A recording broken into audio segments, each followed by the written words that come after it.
Nindot ka yung swan, oh, yung isa nasa ilalim nitong tulay, guys. Nanyo. Asawa niya nandun. Ayan. Oh.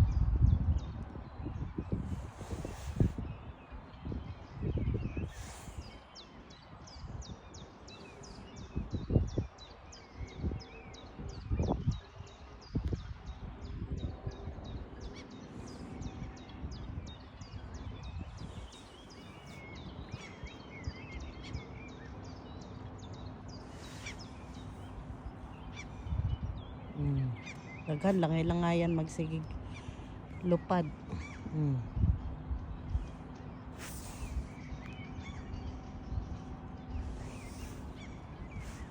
Awa. Ang daming lang yan maglupad-lupad. Oh.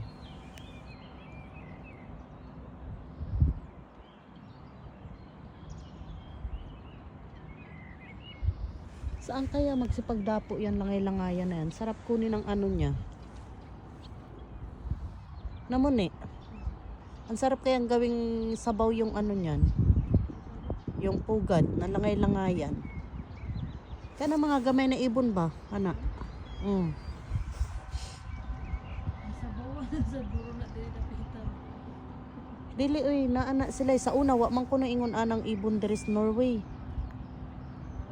Ingon si papa mo karon daghan naman kuno. Ayun guys, nasa ilalim yung ano ng yung isang swan sa ilalim ng tulay. Hindi makita. Ayan.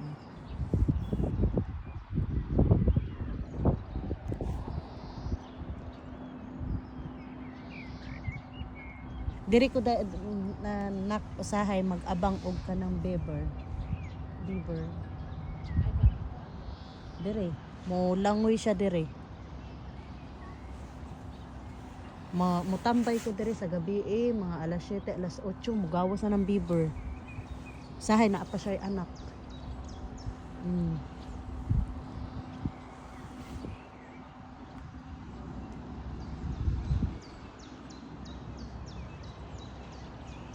Ang daming langay-langayan.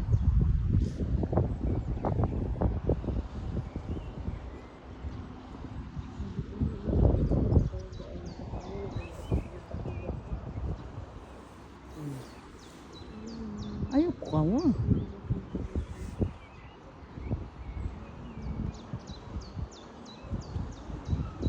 Pwede man diinin ako habang nag-video ko niya makit-an sab ko niya. Wa ra ko kabaloon saon. Na. Kana makit-an sab ko ba diri sa Picos.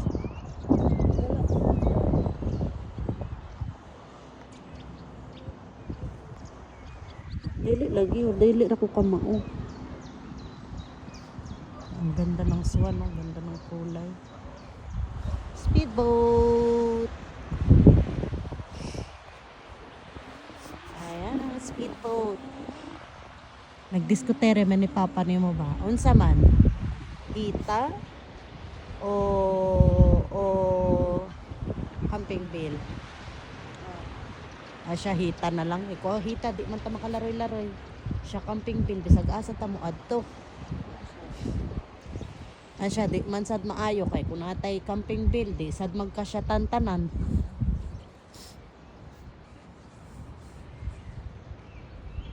Ala si papa mo.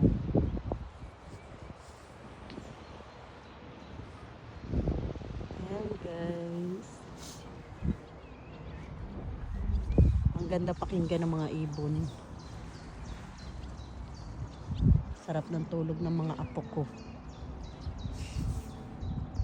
Kahit ako inaantok basta ganitong mahangin tapos mga huni ng ibon naririnig mo.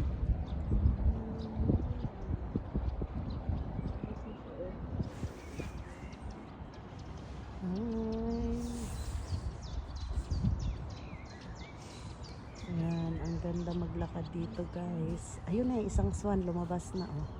Ayan na oh. Ayan na. Mag-asawa yan sila eh. May tatak siya sa paa. Ayan. Ay, itim pala yung paa niya. Paa niya pala yun.